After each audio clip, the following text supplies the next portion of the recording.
Pernah nggak kamu meledak cuman gara-gara hal yang kalau dipikir lagi sebenarnya sepele?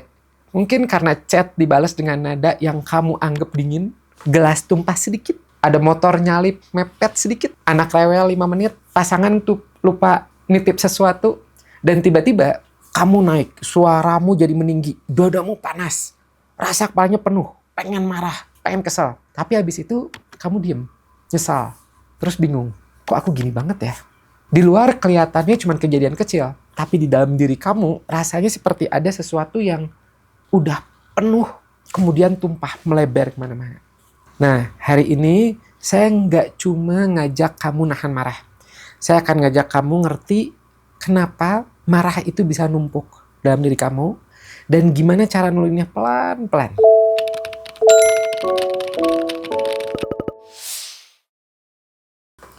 Nah, kalau kamu mudah marah, itu nggak otomatis kamu itu orang yang jahat.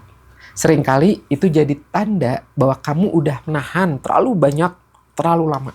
Banyak orang kelihatan dari luar itu tenang, kerjaan jalan, senyum jalan, bercanda juga masih bisa, tapi di dalam dirinya tegangnya itu disimpan.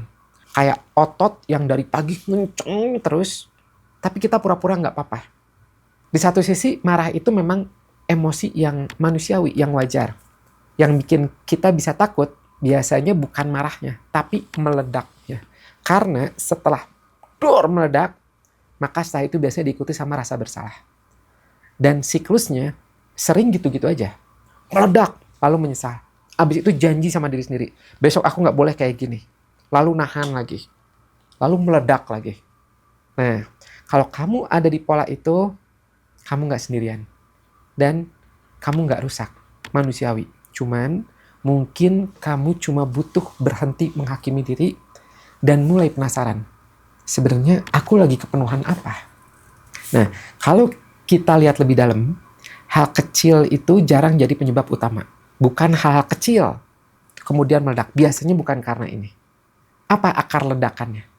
Di titik ini, ada satu pola yang sering terjadi. Saya suka menyebutnya dengan bahasa sederhana, amarah pindahan. Maksudnya gini, ada marah yang sebenarnya ditunjukkan ke sumber yang besar, tapi keluarnya ke sasaran yang kecil, ke anak, istri, atau siapapun.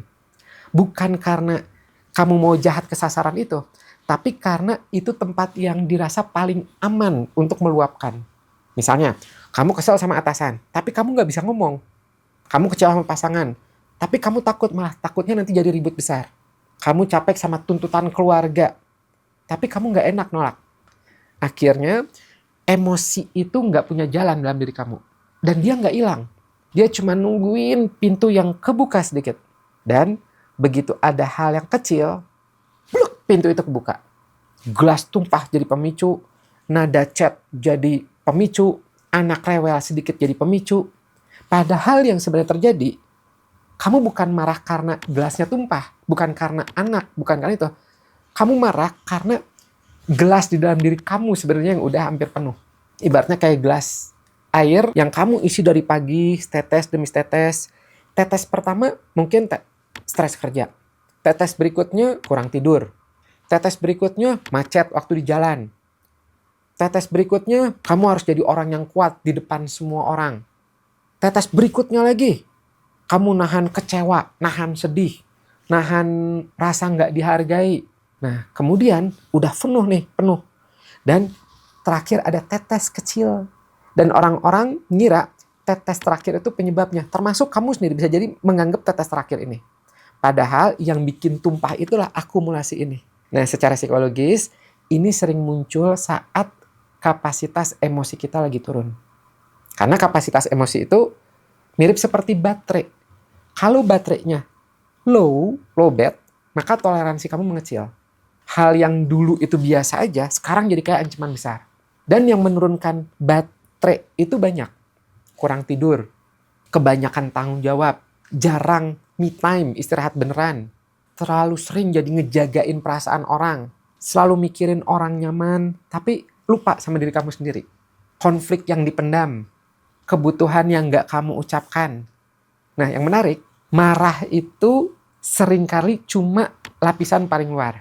Di bawahnya, dalamnya, kadang adalah ada takut, ada kecewa, ada rasa nggak dianggap. Nah, marah itu menjadi cara tercepat tubuh untuk bilang, stop, aku udah nggak sanggup lagi.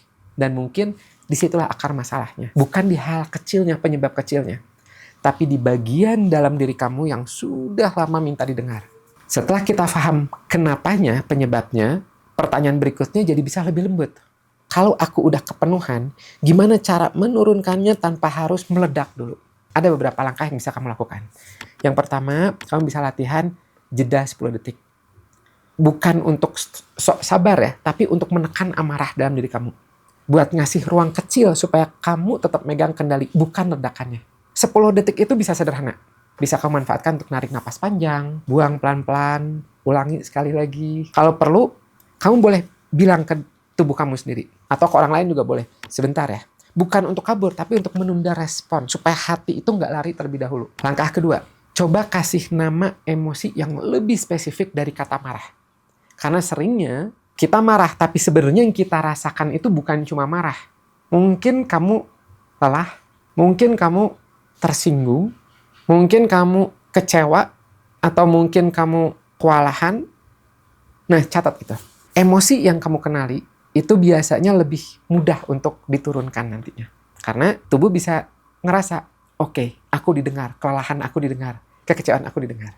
Langkah ketiga, coba cek tangki kamu setiap hari. Kapasitas kamu. Dengan 3 pertanyaan sederhana. Capeknya lebih berat di badan atau lebih bising di kepala? Terakhir kali kamu istirahat yang benar-benar istirahat, itu kapan? Dan yang ketiga, hari ini kamu sedang menahan apa? Nah, kadang jawabannya sepele, tapi jujur. Ya, wah, kepalaku nih yang lagi rame. Aku belum makan. Aku dari kemarin ingin nangis tapi nggak sempat. Nah, dari situ, setelah kamu catat 3 itu, kita bisa masuk ke langkah keempat. Cari sumber yang sebenarnya dengan kalimat yang sederhana. Aku marah ke apa yang nggak sempat aku bicarakan. Kalimat ini bukan untuk nyalahin siapapun ya. Kalimat ini cuman lampu kecil supaya kamu nggak tersesat di pemicunya. Apa sih sebenarnya? Nah, kemudian kamu pelan-pelan bisa latihan komunikasi yang lebih lembut. Bukan meledak, tapi menyampaikan. Misalnya, aku lagi full, aku lagi banyak pikiran. Boleh kita ngomong pelan-pelan? Nah, atau aku lagi butuh jeda sebentar, biar aku nggak ngomong kasar. Dan ini penting. Bikin batas kecil sebelum kamu overload. Batas kecil itu bukan bentuk penolakan, tapi pencegahan. Kamu boleh bilang, nanti ya, aku jawab setelah aku tenang. Itu nggak apa-apa ngomong seperti itu. Kamu boleh bilang, aku nggak bisa sekarang ya, aku butuh istirahat dulu. Kadang, 1 kalimat itu menyelamatkan 1 hari kamu, bahkan orang lain. Terakhir, kamu butuh tempat aman untuk membuang tekanan kamu sendiri. Bukan untuk mematikan emosi, tapi menurunkan tensi kamu. Coba kamu tulis 5 menit, tulis perasaan kamu tanpa sensor. Ya, tulis aja, tuangkan semua. Mandi air hangat, jalan sebentar, tarik napas panjang sampai bahu kamu turun.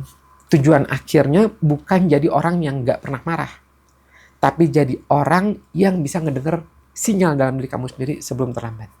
Marah itu sering kita anggap sebagai musuh.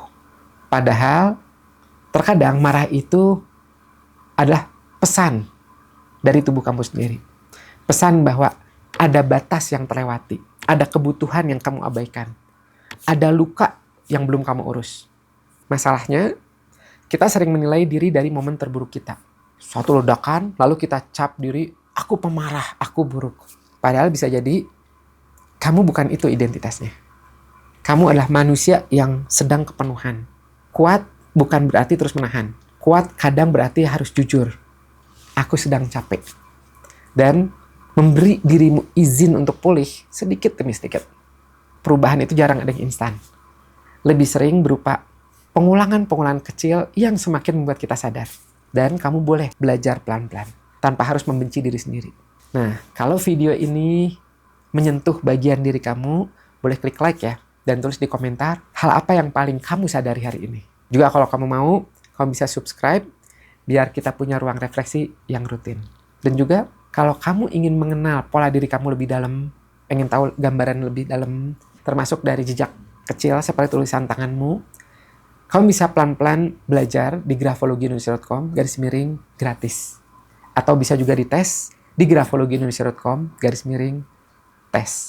Nah, yang menarik, kalau misalnya kamu ingin meluapkan emosi kamu agar lebih rileks, kamu bisa coba grafoterapi.